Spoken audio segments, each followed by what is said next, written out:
Southdowns College was only born in 2007, making the school 14 years old this year, but the history of schooling on the site dates back all the way to 1902. The school sits on a reputed lost national heritage site, reported to be the location of a second concentration camp in the Irene region. The concentration camp housed a small orphanage and a school for the children. These children were eventually relocated to Potchefstroom in 1907.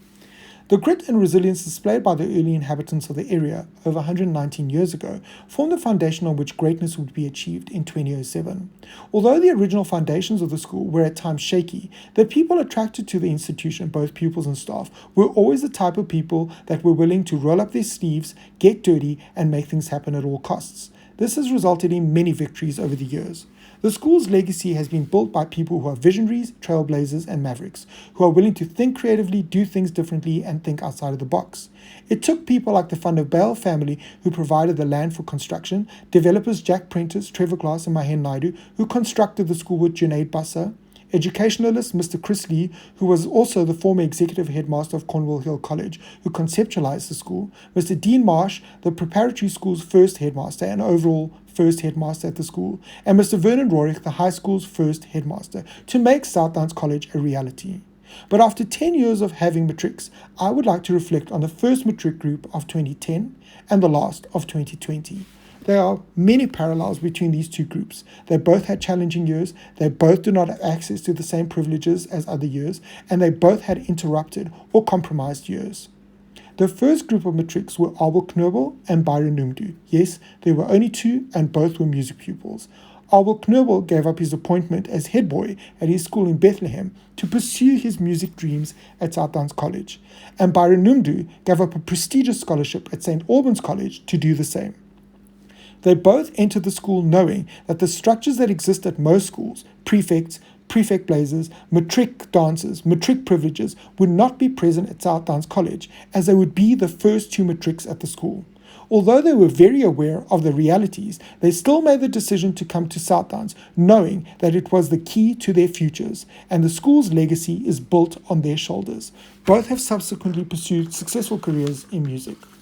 The school had not initially intended to run matric in 2010. The first matric group was supposed to graduate in 2012, but unforeseen circumstances saw the school gifted with these two boys, and a last-minute decision was made to run matric a year earlier than expected.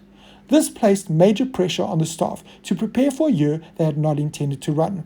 Fortunately, the staff rose to the occasion and made the best of an unexpected year. As with the matrics of 2020, the 2010 group's matriculation year was also highly compromised and filled with challenges. Granted that the 2010 group was not disrupted by a worldwide pandemic, they were rather disrupted by the World Cup in 2010. The school was the base for the Italian soccer team, at the time the world champions, who used our rugby fields as their practice ground and the classes for their press team.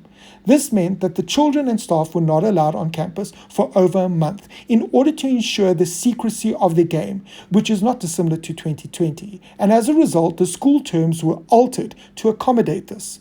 Unlike the 2020 year, however, in 2010 online teaching was not a thing, and therefore the disruption was more of an inconvenience. We do, however, thank the Italian soccer team and their management for the floodlights on the main rugby field, as well as the resurfacing of those fields for the purpose of their practices.